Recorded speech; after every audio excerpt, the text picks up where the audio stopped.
Assalamualaikum warahmatullahi wabarakatuh. Salam guru penggerak.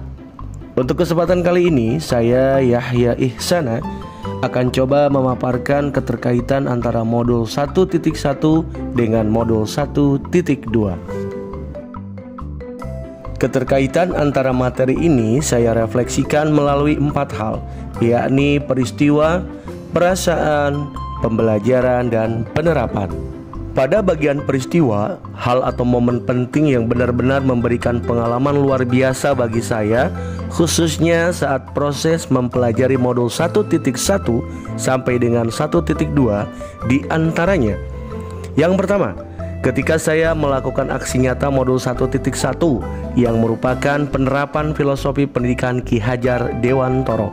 Kemudian yang kedua, saat mempelajari dan memahami nilai serta peran guru penggerak, baik di LMS, saat kolaborasi kelompok, eksplorasi bersama fasilitator, dan juga elaborasi bersama instruktur. Kemudian yang ketiga, saat saya memahami filosofis pemikiran Ki Hajar Dewantoro tentang seorang guru yang merupakan among, yakni ia harus menuntun murid dengan penuh sabar dan ikhlas, dan pernyataan beliau tentang menghamba pada anak. Dan yang keempat, ketika saya menyelesaikan tugas kolaborasi bersama kelompok yang saat itu hanya diberikan waktu 1 hari untuk menyelesaikannya. Kemudian materi tersebut hasil diskusi bersama rekan CGP hebat lainnya dipresentasikan bersama kelompok di ruang kolaborasi. Untuk selanjutnya, kaitan antara modul 1.1 dan modul 1.2 yang saya pahami adalah pada modul 1.1 saya mempelajari mengenai filosofi Ki Hajar Dewantoro yang mengajarkan bahwa pendidikan adalah bagaimana kita menuntun. Hal ini sangat terlihat korelasinya dengan modul 1.2 yang mengatakan bahwa salah satu nilai guru penggerak adalah berpihak pada murid.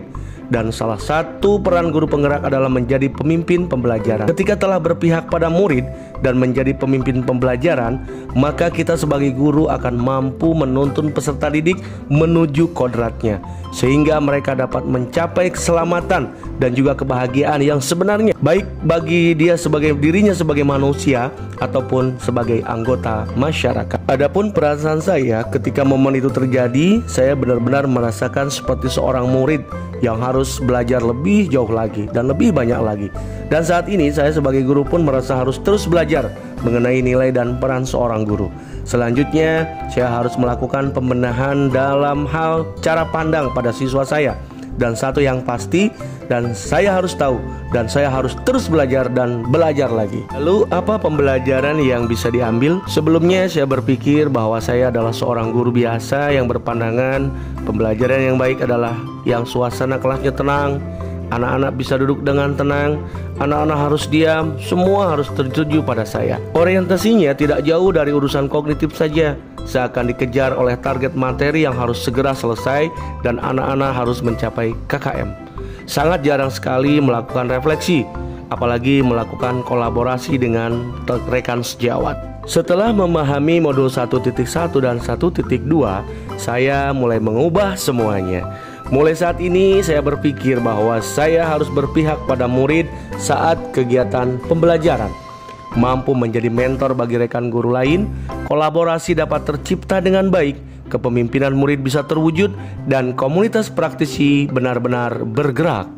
Untuk kedepannya, penerapan yang harus saya lakukan sebagai wujud dari pengembangan diri saya, yaitu untuk menguatkan nilai dan peran saya sebagai seorang guru penggerak adalah: yang pertama, saya akan aktif mengikuti pelatihan pendidikan secara mandiri baik online maupun offline. Yang kedua, saya akan melakukan kolaborasi dengan sesama rekan guru dan juga warga sekolah lainnya dalam proses pembelajaran.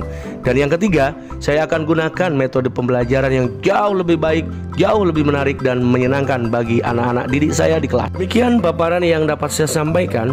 Ada pepatah mengatakan, perubahan adalah hasil akhir dari semua pendidikan. Salam guru penggerak, terus bergerak, berani berubah, dan berhasil. Wassalamualaikum warahmatullahi wabarakatuh.